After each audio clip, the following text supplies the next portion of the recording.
12 months ago to this very day, and on a beautiful day like this, I rode the TL1000R. You remember this was the bike that people couldn't handle, or at least some couldn't handle? Well, things have moved on since then, and now we've got the TL1000R, and this is it. So what's so new? The first thing that strikes you on the 1000R is this massive fairing and an equally massive headlight. The S, if you remember, just had the half fairing, and another big difference, which you can't mistake, is the frame. This one's got a beam frame, very much like the GSX, whereas the TL1000R had that trellis frame. And the other distinctive feature is this tail seat unit. The seat itself is massive and very squidgy, but this part here, which rather looks like a duck's rear end, to be perfectly honest, in there is a compartment that in fact I reckon you could actually fit your pillion passenger in, let alone on. But you can detach this and put a seat squab on it. You do get the seat squab with the bike, so don't worry about that. But there's more than the style about this bike. Style is the sort of minor thing, might be a marketing ploy. But this bike was really designed by Suzuki to be a contender in world superbikes in the future. And so let's look at the sort of technical parts to this. It's got Kayeba upside down forks, Tokiko 6-pot brakes, which are absolutely brilliant. But the trick bits in here, you can actually buy a race kit for this for only £50,000. But nevertheless, you can change the rake and change the trail. You've got replacement yokes you can put in there. You can also put eccentric ball races top and bottom, so you can tilt the forks backwards and forwards. All very clever stuff. So you use the basic frame, but then change it from there. Coming back along here, you can just see one of the twin radiators. The 1000R just had one radiator. This has got two for extra cooling. What you can't see in there, the V-twin engine is basically the same, except it's got twin injectors per cylinder. The old one had just had one. Coming back through the bike, again, massive swinging arm pivot there. You've got a familiar rear shock absorber here. You've got the spring unit, and then the infamous rotary damper, which the press actually criticised a lot, but it seems to work okay to me. It might be a bit restricted in its movement, but it does work. But on this one, they've actually got a temperature compensator, would you believe? So when you're working it hard and the temperature builds up, it opens and closes valves to compensate for the oil getting thinner.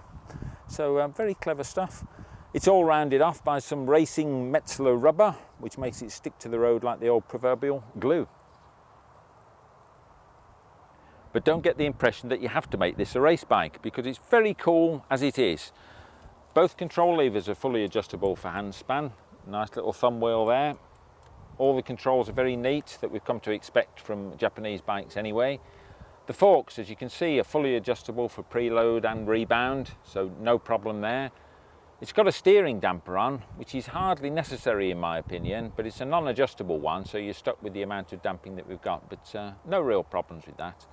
The little dash panel itself is quite neat, very simple as you can see, but it has got a couple of digital displays. On the right is temperature, and on the left is mileage. But not only have you got the fixed mileage, you've also got a little trip recorder with the press of the button there. There we go, giving running one and total trip. Very neat, all works very well. Now obviously there's a good reason for this frame, and as I said earlier, it's not all style. This is a much stronger frame to put up with the rigours of world superbike racing. Not only that, they've shortened the wheelbase to make it a very compact bike. It's the same length as the Yamaha one. It weighs a bit more, but it's the same overall length. Not only that, they've cleverly shifted the weight forward in any way that they can to keep that front end down, and by golly do you need to keep that front end down. Even the battery they've shoved right up at the front, runs alongside the engine, just behind one of the radiators. Well, that's the hardware, but what you really want to know is how it goes in real life. This is the V-twin that thinks it's a 4. You can hear it's a twin, you can just about feel it's a twin, but performance-wise there are no big bangs. It's super smooth, really revvable, but tractable and very flexible too.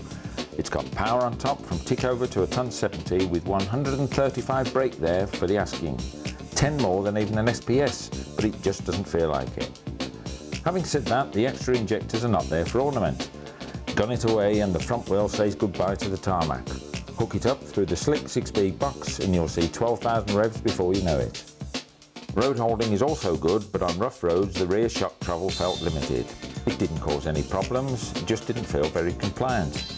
Brakes are excellent. The Takiko 6 pots up front are, to be honest, all you need to control this 197 kilos of Japanese hardware. For 8,299 on the road, you have a super bike, alright. Add 50k for the full race kit and you'll have yourself a true superbike, as in world superbike.